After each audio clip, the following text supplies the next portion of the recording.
Okay, நாங்க இப்ப 2011ஆம் ஆண்டுல இருந்து 2019ஆம் ஆண்டு வரைக்கும் உள்ள கெமிஸ்ட்ரி பாஸ் பேப்பர் செய்ய போறோம். அப்ப இன்றைக்கு வந்து நான் 11 தொடங்க போறேன். 11ல இருந்து 19 வரைக்கும் குறைஞ்சது நாங்கள் 2 முறையாவது பிராக்டிஸ் எடுத்திருந்தோம் என்றால் உங்களுக்கு ரசாயனவியல் கொஸ்டின்ஸ் மிக மிக இலகுவாக இருக்கும்.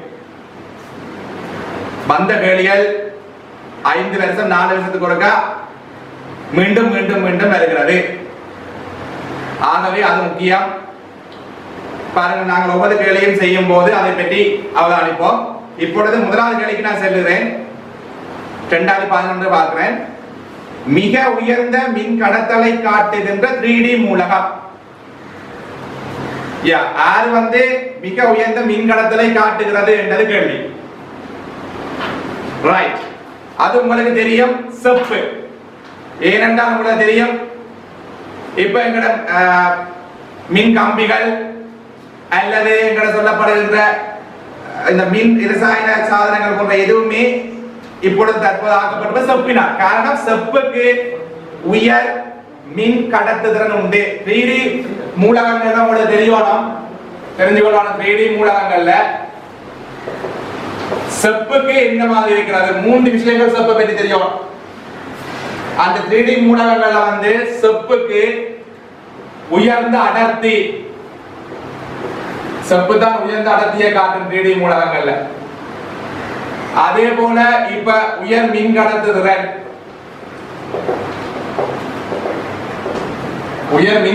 மற்றது உயர் இரண்டாம் அயனாக்கல் சக்தி. இரண்டாம் அயனாக்கல் சக்தி உயர்வாக இருக்கிறது செப்புக்கு.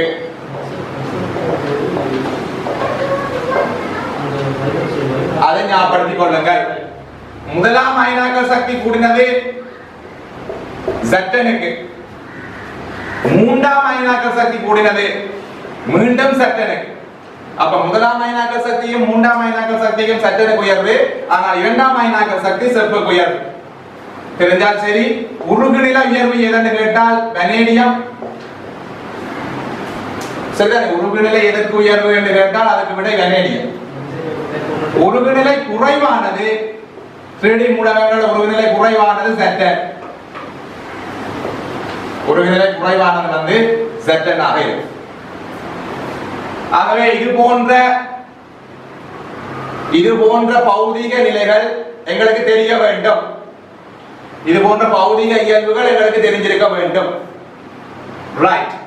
ஆகவே முதலாவதுக்கு விடை உயர்ந்த மின் கடத்துதிறனை கடத்தலை காட்டுகின்ற 3D மூலகம் செப்பாக இருக்கும். இரண்டாவது கேள்விக்கு செல்வோம். இரண்டாவது கேள்வி உங்களுக்கு அணுவாரை தரப்பட்டிருக்கிறது. அப்ப இரண்டாவது கேள்வி பொதுவாக உங்களுக்கு இந்த ஆவர்த்தன பண்புகள் சார்பாக வரும். ஆரை அயனாக்கல் சக்தி அல்லது இலத்திரன் நாட்ட சக்தி, மின்னெதிர்த்தன்மை, அப்படி ஆன இது விஷயங்கள் வருகிறது. சரிதானே? ரைட். செப்புக்கு தான் 3D மூலகங்கள்ல செப்புக்கு தான் மின்னெதிர்த்தன்மை கூட. அதை ஞாபகம் கொள்ளுங்கள். 3D மூலகங்கள்ல செப்புக்கு தான் மின்னெதிர்த்தன்மை கூட, மின்னெதிர்த்தன்மை உயர்வு. அதை ஞாபகம் கொள்ளுங்கள் செப்புக்கு. ரைட். இப்ப ஆரை கேட்கினோம். அப்ப எங்களுக்கு ஆரை அயனாக்கல் சக்தி, இலத்திரன் நாட்ட சக்தி, மின்னெதிர்த்தன்மை இது போன்ற ஒழுங்குகள் தெரிந்திருத்தல் வேண்டும். ஏனென்றால் அது இரண்டாவது கேள்வியாக வினவுவார்கள். ரைட். ஆகவே வந்து நான் இப்ப என்ன செய்ய போறேன் என்றால், ஆரை தான் இந்த கேள்வி. Carbon, phosphorus, sulphur, arsenic, selenium என்று தரப்பட்டிருக்கிறது. உங்களுக்கு தெரியும், கூட்டம் வழியே சென்றால், கூட்டம் வழியே மேலிருந்து கீழ் நோக்கி செல்லும் பொழுது, ஆரை கூடும். ஆரை கூடும் என்று தெரியும். ஏன்னா சக்தி மட்டங்கள் எண்ணிக்கை கூடிக்கொண்டு வருது. அப்ப ஆரை கூடும். ஆவர்த்தனம் வழியே இடமிருந்து வலமாக செல்லும் போது ஆரை குறைவடையும். இந்த 2 விஷயம் தெரிஞ்சால் சரி. கூட்டம் வழியே மேலிருந்து கீழாக வர சக்தி மட்டங்கள் எண்ணிக்கை கூடுவதால் ஆரை கூடும். ஆவர்த்தனம் வழியே இடமிருந்து வலமாக செல்லும் பொழுது ஆரை குறையும் என்று தெரிந்து கொள்ளுங்கள். ஆகவே இதுல வந்தது என்னன்னு பார்ப்போம். ஒரே ஆவர்த்தத்துக்கு ஏற்ற மாதிரி பார்ப்போம். கார்பன் வந்து உங்களுக்கு இரண்டாவது ஆவர்த்தனம். அப்ப கார்பன் இங்க இப்படி இருக்கும்னு வைப்போம். அதே போல இது இரண்டாம் ஆவர்த்தனம் வைக்கிறேன். அடுத்தது மூன்றாம் ஆவர்த்தனம். இது இரண்டாம் ஆவர்த்தனம், அடுத்தது மூன்றாம் ஆவர்த்தனம். மூன்றாம் ஆவர்த்தனத்துல யார் இருக்கிறது இல்ல? பாஸ்பரஸும் சல்பரும். பாஸ்பரஸ் இங்க இருக்கும், அதுக்கு பிறகுதான் சல்பர் வரும். இரண்டாம் ஆவர்த்தனத்துல கார்பன் வருது, மூன்றாம் ஆவர்த்தனத்துல வந்து பாஸ்பரஸும் சல்பரும் வருது. அடுத்தது ஆர்சனிக்கும் செலேனியமும் என்ற ஒரு மூலகம் தரப்பட்டிருக்கிறது. ஆர்சனிக் என்று சொல்றது பாஸ்பரஸுக்கு கீழே உள்ள மூலகம். ஆவர்த்தன அட்டவணை பின்ன தருவினம். சரிதான், ஆவர்த்தன அட்டவணை இந்த மூலங்கள் ஞாபகம் இல்லை என்றாலும் பிரச்சனை கிடையாது. 8வது பக்கத்தில், அதாவது கெமிஸ்ட்ரி முடிகின்ற லாஸ்ட் பேஜ்ல ஆவர்த்தன அட்டவணை தரப்பட்டிருக்கும். அதை பார்த்தாவது விளையாடுங்கள்.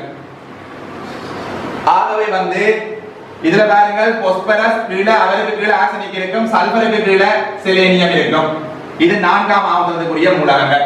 பாருங்கள், அப்ப மூலகங்கள் தரப்பட்ட மூலகங்களை நான் 2ஆம் ஆவர்த்தனம், 3ஆம் ஆவர்த்தனம், 4ஆம் ஆவர்த்தனம் வழியே எழுதியிருக்கின்றேன். சரிதானே?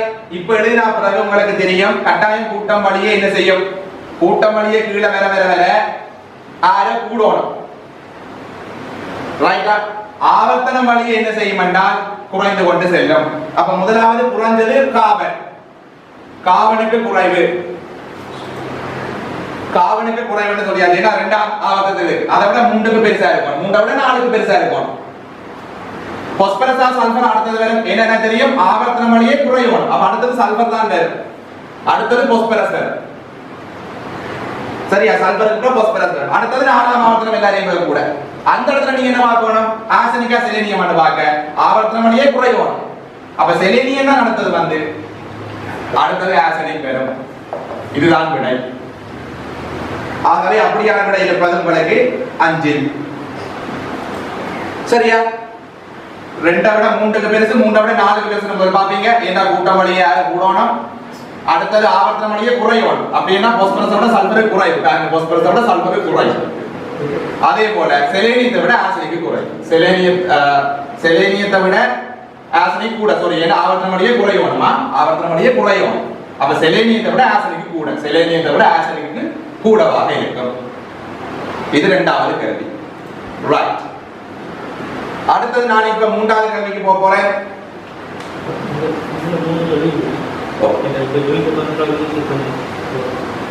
இப்பொழுது 2வது கேள்வி முடிந்து விட்டது. இப்ப நான் போறது வந்து 3வது கேள்விக்கு போக போகிறோம். 3. சரி, 3வது பாருங்கள், புரோப் ஐனலின் சரியான கட்டமைப்பு.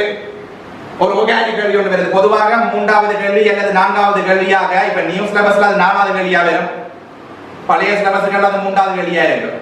பெயர்கள், ஆர்கானிக் பெயர்கள் சொல்ற விளங்குதா? அப்ப ஆர்கானிக் பெயர்கள் வரும்போது அதை மறந்து விட வேண்டாம். அது 3வது கேள்வியா முதல் இருந்தது. இப்பொழுது நியூ சிலபஸ்ல 2019ஆம் ஆண்டு இன்னொரு நியூ சிலபஸ் வந்தது.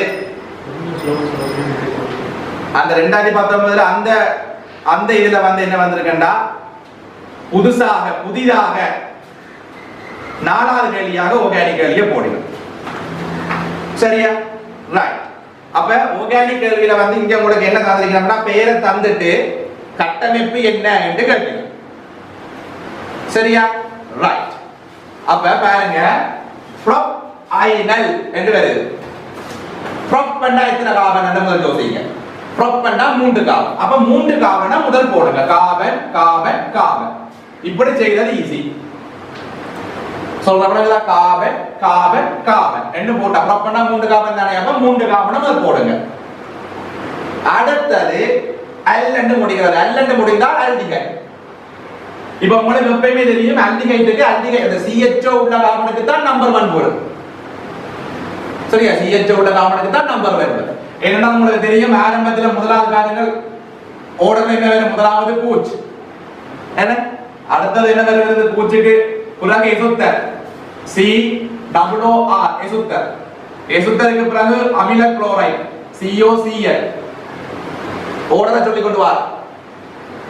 ஆர்கானிக் பெயரிட்ட ஓடர் இதுதான் வேற, இப்படித்தான் பின்பற்று. பூச், எசுத்தர், COCl, ஏமைட், ஏமைட்டுக்கு பிறகு சயனைட், சயனைட்டுக்கு பிறகு CHO ன்னு பேர். என்ன CHO க்கு பிறகு என்ன வருது சொல்லுங்க. CHO க்கு பிறகு திருப்பி எழுதி பாருங்க, அப்பதான் ஞாபகம் வரும். CHO க்கு பிறகு கீட்டோன், C டபுள் பாண்டோ CH3 எல்லாம் R ன்னு பேர். C டபுள் பாண்டோ R C டபுள் பாண்டோ R கீட்டோன் பேர். கீட்டோனுக்கு பிறகு ஆல்கஹால், ஆல்கஹாலுக்கு பிறகு NH2. சரியா? ஆல்கஹாலுக்கு பிறகு அமைன், NH2 ன்னு சொல்றது அமைன் பேர். அடுத்த ட்ரிபிள் பாண்ட் டபுள் பாண்ட் வந்து இறுதியில அலசன் வந்து அலசனுக்கு கீழே NO2 இருக்கும். இதுதான் ஆர்டரை பின்பற்றுகின்ற ஆர்டரா இருக்கும். உங்களுக்கு இது ஞாபகப்படுத்தி வச்சிருக்கோம். ஆர்கானிக்கலி ஒவ்வொரு வருஷமும் பேர். சரியா? ஆர்கானிக்கலி வந்து ஒவ்வொரு வருடமும் வரும்.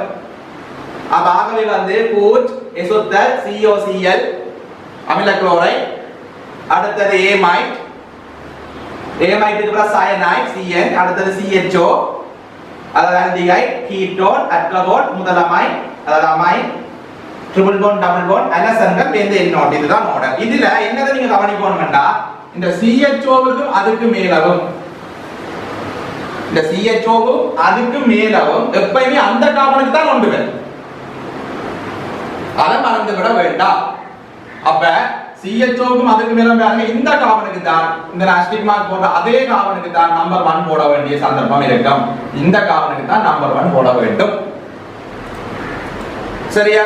ரைட். அப்ப இப்படி இருக்கும்போது பாருங்க, ஆல்டிஹைட் எப்பயுமே நம்பர் 1 உள்ள ஒரு ஆள்.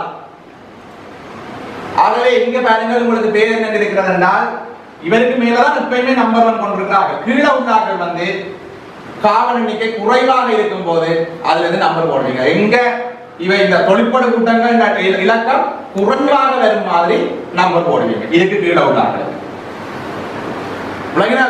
ஆகவே CHO-வும் அதுக்கு மேலாகும் எப்பயுமே அந்த கார்பனுக்கு தான் உண்டு.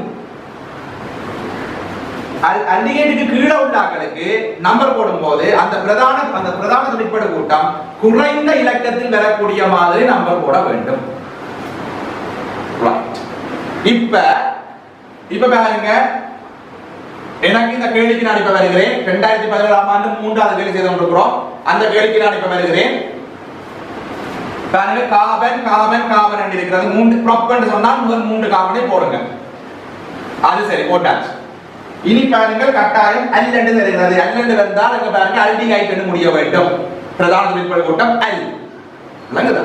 அப்ப ஆல்டிஹைட் கட்டாயம் எப்பயுமே நம்பர் 1 தான் போடணும் என்றதால அது கட்டாயம் 1 இந்த கார்பனா இருக்கணும் அல்லது இந்த கார்பனா இருக்கணும். ஏதோ தொங்கல் கார்பனை ஆல்டிஹைட்டா மாத்துங்கள். CHO அதையும் மாத்தியாச்சு. அப்பதான் 1 2 3 சொல்லலாம். அல்லது இந்த கார்பனையும் மாத்தலாம். 1 2 3 அப்படி வரும். ஆல்டிஹைட்டை ஏதோ தொங்கல் கார்பனுக்கு மாத்துங்கள். எப்பயுமே 1 வர வேண்டும் என்பதனால் பேந்து ஐ என்றா ட்ரிபிள் பாண்ட். அங்க ட்ரிபிள் பாண்டும் இருக்கிறது. அப்ப இனி இதுக்குள்ள போடலாம். இதுக்குள்ள பாருங்க, கார்பனுக்கு 4 முனைப்பு வந்துச்சு. ஆகவே கட்டாயம் இங்க தான் போட வேண்டும் ட்ரிபிள் பாண்ட். ஐ என்றபடியா ட்ரிபிள் பாண்ட் போடுவீங்க. மிச்சத்தை ஹைட்ரஜன் போனோம். இந்த கார்பனுக்கு 4 வந்துட்டு இந்த கார்பனுக்கு 4 வரணும் பண்றதுக்காண்டி ஒரு ஹைட்ரஜன் போடுவீங்க. இதுதான் கட்டமைப்பு. சரியா? ஆகவே வந்து உங்களுக்கு விடை முதலாவது விடையாக இருக்கும். ரைட். இப்பொழுது நான் 4வது கேள்விக்கு செல்ல போறேன்.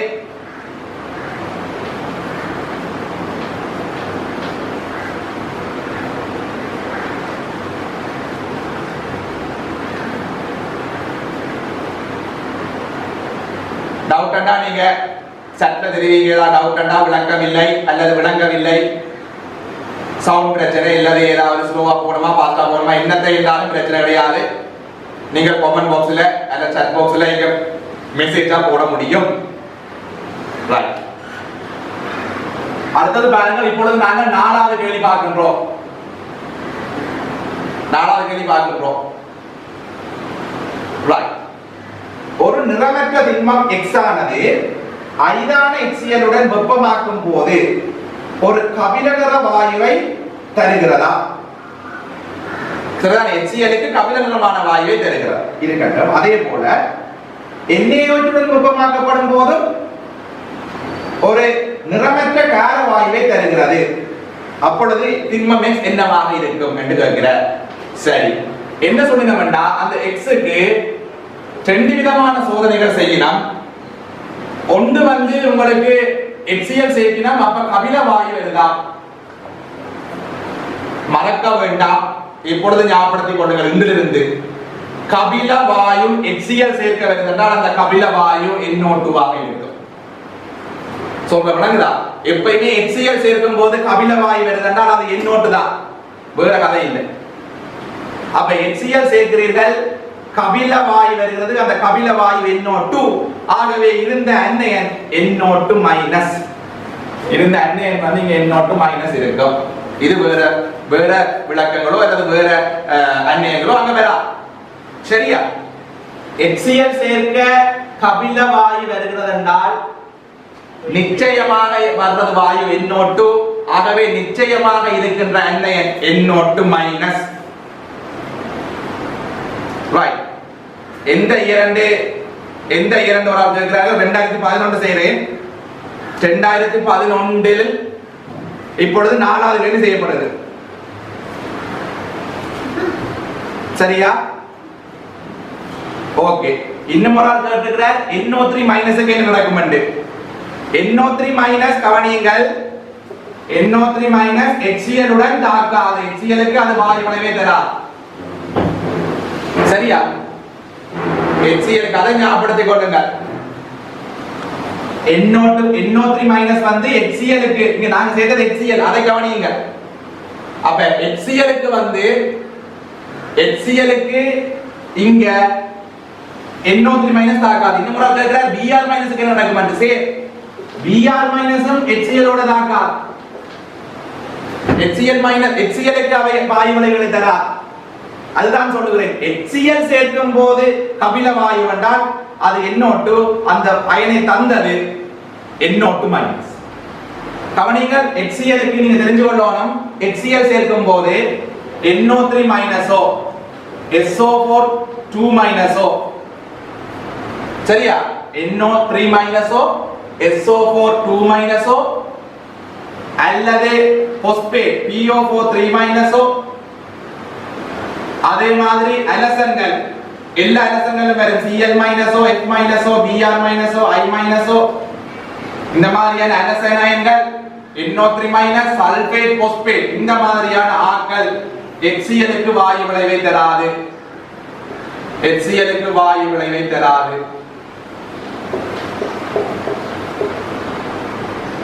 அதான் நீங்க சொல்ற NO3 மைனஸ் ஒரு ஆள் கேக்குறார் NO3 மைனஸ் என்ன நடக்கும். ஆகவே NO3 மைனஸ் HCl ஓட வாயு விளைவை தராது. அதே போல இன்னும் ஒரு ஆள் கேக்குறார் Br மைனஸ் என்ன நடக்கும் என்று. Br மைனஸ் அதுதான், அனசன் அயன்கள் HCl க்கு வாயு விளைவை தராது. சரியா? விளங்க இருக்கும்னு நினைக்கிறேன். அப்ப ரைட். அப்ப HCl க்கு வாயு விளைவு, NO3 மைனஸும் Br மைனஸும் HCl க்கு வாயு விளைவு இல்லை. அதான் நீங்க சொல்றேன் பாருங்க என்ன எழுதிக்க வேண்டாம். NO3 minus SO2 minus phosphate குளோர், இந்த அனசன் அயன்கள் HCl க்கு வாயு விளைவு கிடையாது. அப்ப யார் HCl க்கு வாயு விளைவு தரும்? HCl க்கு வாயு விளைவு தருவது கார்பனேட் இருக்கலாம், CO2 வை தரும். சொல்றவங்க CO2 வை தரும் அல்லது HCO3 மைனஸ் இருந்திருக்கலாம். HCO3 மைனஸ் அல்லது கார்பனேட் இருந்தா CO2 வரும். S2 மைனஸ் இருந்திருந்தா அல்லது HS மைனஸ் இருந்தா H2S வரும். S2 மைனஸ் அல்லது HS மைனஸ் இருந்தால் H2S வரும். அடுத்தது SO3 2 மைனஸ் அல்லது HSO3 மைனஸ், இப்படி இருந்தா SO2 வாயு வரும். சரியா? அதை ஞாபகப்படுத்திக் கொள்ளுங்க. SO3 2 மைனஸும் HSO3 மைனஸும் இருந்தால் NO3 மைனஸ் வரும். அதே போல கவனிங்க, SO3 2 minus S2 minus SO3 2 minus அடுத்து S2O3 2 மைனஸ், இந்த லைன் இருக்கு. S2O3 2 மைனஸ் இருந்தால் உங்களுக்கு ஒரு வாயு விளைவு SO2 வாரத்தோட கூழ் கந்தகம் வீழ்படிவாக வரும். கூழ் கந்தகம் வீழ்படிவாக வரும். சரியா? அதே போல இப்ப சொன்ன NO2 மைனஸ், இப்ப சொன்ன NO2 மைனஸ் வந்து HCl சேர்க்கும் போது NO2 வாயு வரும். சரி, NO2 வாயு வரும். அதே போல NH2 மைனஸ் இருந்தால் NH2 மைனஸ் இருந்தால் HCl சேர்க்க, இப்ப நாங்க HCl சேர்க்கிறோமா, ஐரான் HCl அல்லது DIL HNO3. ஐரான் HCl அல்லது டில் HNO சொல்ல விளங்குதா அதை ஞாபகப்படுத்திக் கொள்ளுங்க ரைட் அப்ப ஐரான் HCl அல்லது டில் HNO3 போன்றவை சேர்க்கும் போது இவை வாயுக்களை தருகிறது NH2- இருந்தா அமோனியா வரும் NH2- இருந்தால் அமோனியா வரும்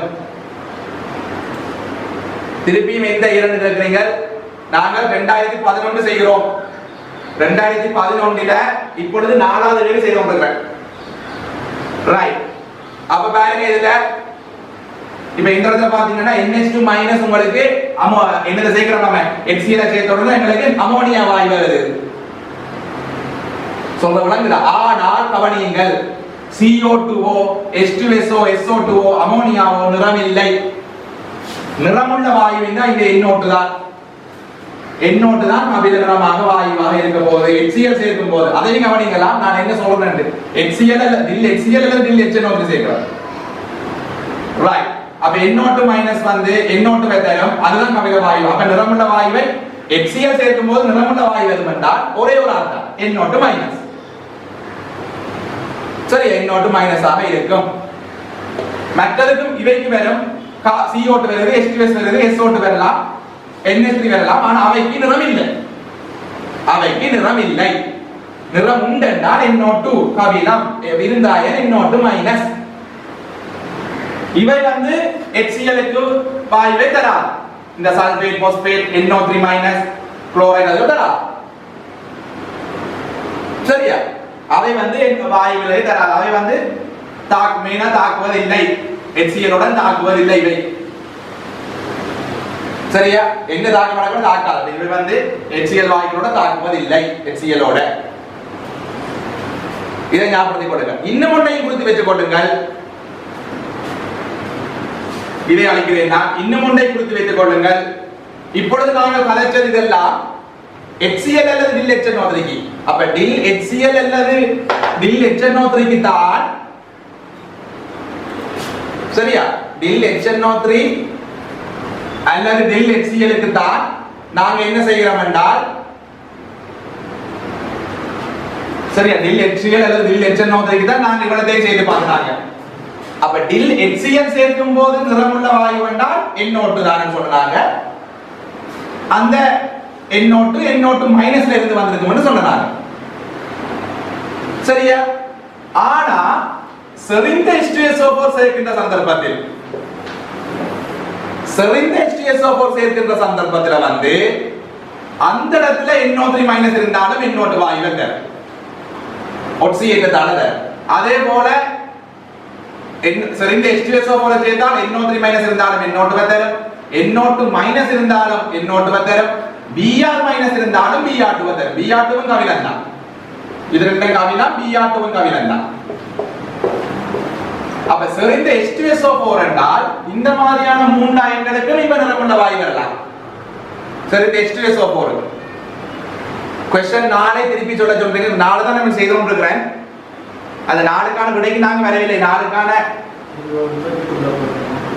4க்காக வந்து இந்த क्वेश्चन 4ல வந்து பாருங்க இப்ப 4 தான் நான் செய்து கொண்டிருக்கிறேன் இந்த 4க்கான விளக்கங்கள்லாம் நான் சொல்லி கொண்டிருக்கிறேன் எப்படி இந்த கேள்வியை அனுபவம் அதே மாதிரி வேற கேள்வி வந்தா எப்படி அனுபவம் கொஞ்சம் பிந்தி வந்தவர்கள் பிரச்சனை கிடையாது யூடியூப்ல அப்லோட் பண்ணப்படும் அப்ப நீங்க பார்க்கலாம் பிரச்சனை இல்லை சரி அப்ப பாருங்க நான் இப்ப செறிந்த டில் HCl சேர்க்க ஆக ஒரே ஒரு அயன் தான் நிறமுள்ளவை தந்தது NO2 கபிலம் அது NO2- இருந்தது ஆனா அதுவே செறிந்த H2SO4 சேர்க்கும் போது NO3- இருந்தாலும் NO2 தரும் NO2- இருந்தாலும் NO2 தரும் அதுவும் கபிலம் Br- இருந்தாலும் Br2 தரும் அதுவும் கபிலம் அதே போல இன்னும் ஒரு அயனை நாம யோசிக்கலாம் I- இருந்தாலும் I2 தந்திருக்கும் செறிந்த H2SO4 அது ஊதாவை அப்ப நிறமுள்ள வாயுக்கள் வருமெண்டா செறிந்த H2SO4 க்கு இந்த 4 பொருத்தம் 4 என்ன ஆனா HCl க்கு ஒரே ஒரு ஆள் தான் HCl க்கு ஒரே ஒரு ஆள் செறிந்த H2SO4 க்கு 4 பேர் இருக்கிறார் அதை குறித்து வைத்துக் கொள்ளுங்கள் ஞாபகப்படுத்திக் கொள்ளுங்கள் மிக முக்கியமான MCQ கட்டாயம் கேட்பார் சரி அப்ப இங்க வந்து இவர் என்ன சொல்றார் என்றால் ஒரு நிறமற்ற திண்மம் X ஆனது ஐதான் HCl உடன் வெப்பமாக்கும் போது கபிலர வாயுவை தருகிறது. HCl ன்னு சொல்லியாச்சு. HCl க்கு கபிலம் வேண்டாம். இப்ப வந்துச்சுட்டா கட்டாயம் NO2-. அப்ப இந்த அன்னையன் வந்து NO2-. ரைட். அடுத்து சொல்றேன் NaOH உடன் வெப்பமாக்கும் போது நிறமற்ற காரவாயுவை தருகிறது. காரவாயு என்றால் பிரச்சனையே கிடையாது. நம்ம கெமிஸ்ட்ரியில படிக்கிறது காரமான வாயு என்றால் அது மெயினா அமோனியா தான். அமோனியாவை தான் நம்ம காரவாயு என்று சொல்றோம். இங்க நம்ம படிக்கிற காரவாயு அமோனியா ஒரு மென்காரம். சரிதானே? அதை ஞாபகப்படுத்திக் கொள்ளுங்க. அமோனியா தான் நீங்க என்ன வாயு என்றால் காரவாயுவா இருக்கு. இதோட கவனிச்சு கொள்ளணும் இன்னொரு விஷயம். இந்த SO2 நம்ம கார மனமுள்ள வாயுன்னு சொல்லலாம். ஆனா அது காரவாயு இல்ல. SO2 ஒரு அமில வாயு. ஆனா அதற்கு கார மனத்தை கொண்டிருக்கு. ரெண்டுக்கும் வித்தியாசம் இருக்கு. கார மனம், கார வாயு. அப்ப இதுல பாத்தீங்கன்னா உங்களுக்கு தெரியும் SO2 வந்து கார மனம் உள்ளது. கார மனம் உள்ள அமில வாயு. சரியா? கார மனமுள்ள அமில வாயு. அதை ஞாபகப்படுத்திக் கொள்ளுங்க. ரைட். அப்ப இது சரி. அடுத்தது கார மனமுள்ள அமில வாயுன்னு சொல்றீங்க. ஆனா NH3 ஒரு கார வாயு. அது ஒரு மென்கார வாயு.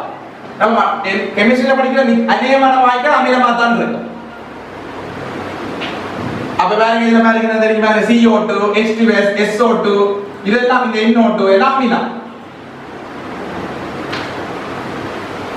NO2 உங்களுக்கு கபில வாயு. ஆனா இது அமிலம். NO2 அமில வாயு. CO2, H2S, SO2 எல்லாமே அமிலம்.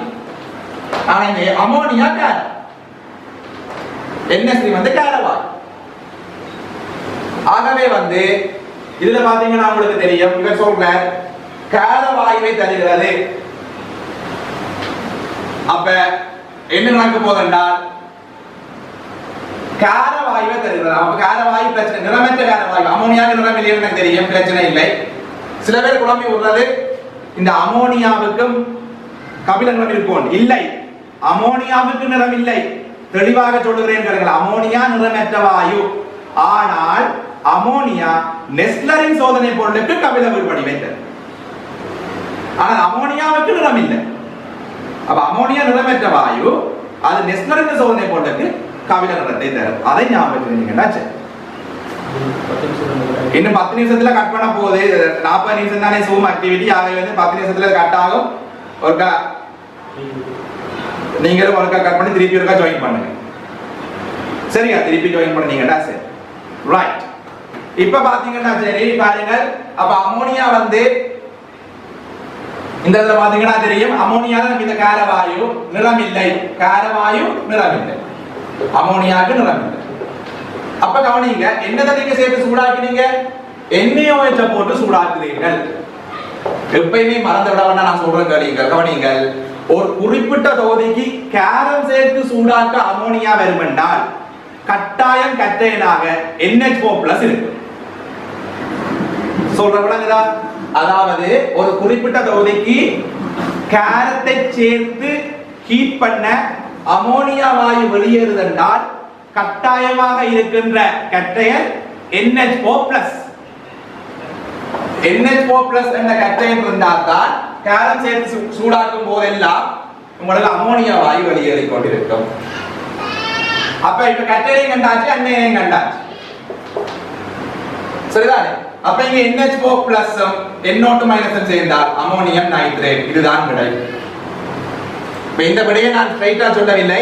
ஏனென்றால் இந்த கேள்வி ஸ்ட்ரைட்டா சொல்லாமல் அதை வேறு விதமா எப்படி எல்லாம் ஜோதிச்சால் வருமென்றதை பார்த்திருந்தோம். ஒரு கேள்வி கேட்கினோம், செறிந்த HCl NO3- NO2 வராதா? இல்லை, HCl-க்கு வராது. சரியா? HCl அது செறிந்த HCl இருந்தானே, டில் HCl இருந்தானே NO3- தராது. NO3- அது டில் HCl இருந்தானே அல்லது கன்சென்ட்ரேட்டட் HCl இருந்தானே இல்ல, வாயு இல்ல. HCl-க்கு வாயு வரதுனா NO2- மட்டும்தான். NO2- மட்டும்தான் NO2 தரும் HCl-க்கு. சரியா? இன்னும் ஒரு ஆள் கேக்குற HNO3 எப்படி இருக்குமெண்டு வந்து அதே மாதிரி தான் டில் HNO3க்கும் டில் HCl-க்கு படிச்ச மாதிரி தான் டில் HNO3க்கும் கன்சென்ட்ரேட்டட் HNO3 ஆ இருந்தா கன்சென்ட்ரேட்டட் HNO3 இருந்தா மேலதிகமா Br- Br2 ஆ மாறும். I மைனஸும் I2 ஆமா. அப்ப இவர் கபிலமா இருப்ப இவர் ஊதாவா இருப்ப. இது கன்சென்ட்ரேட்டட் HNO3 இது பொருந்தும். டில் HNO3 டில் HCl மாதிரி. டில் HNO3 டில் HCl மாதிரி. சரியா? மற்றது செறிந்த HNO3 வந்து செறிந்த HNO3 வந்து Br Br2 ஆ மாத்தலாம் I ஐயும் I2 ஆ மாத்தலாம். அப்ப நிறமுள்ள வாயுக்கள் கொஞ்சம் வேறைக்கும் வேற ஆயிரும். சரியா? HCl வந்து அன்னையனோட தாக்கா. HCl டில்லா இருந்தானே சரிவா இருந்தானே அலசன் அயனோட தாக்குவதில்லை. சரி அலசனோட தாக்குவதில்லை. ஆகவே இதுதான் நாலாவது கேள்விக்கான விடை.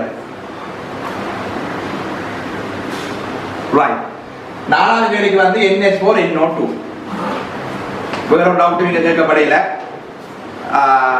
எல்லா டவுட்டும் நான் சொல்லிட்டேன். எல்லா டவுட்டும் நான் சொல்லிட்டேன். கிளியர் இல்லைன்னு சொல்றீர்கள். இப்ப சரிதானே? உங்க பாருங்க.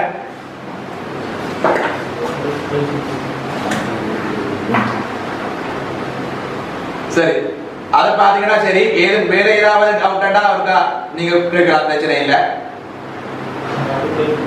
ரைட். இப்ப நாங்க அடுத்த கேள்விக்கு போறோம்.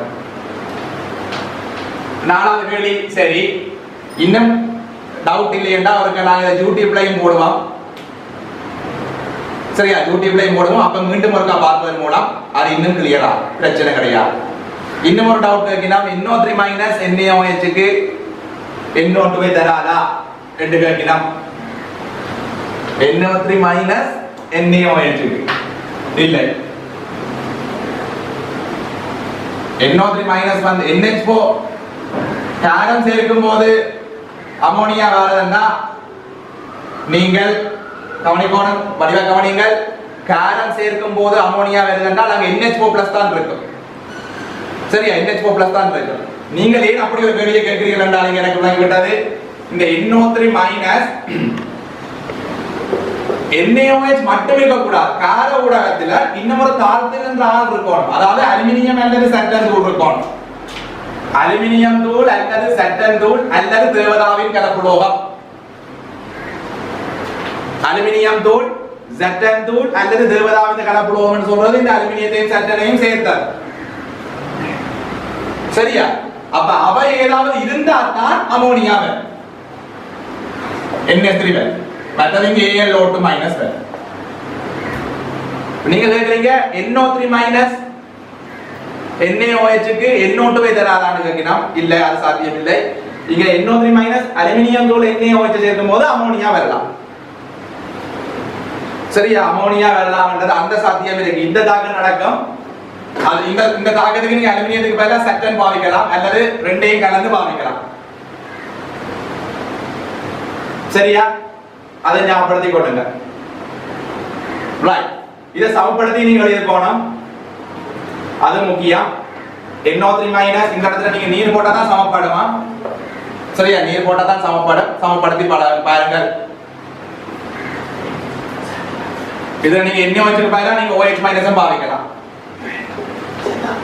ரைட். அது சரி. இதை சமப்படுத்தி பாரு.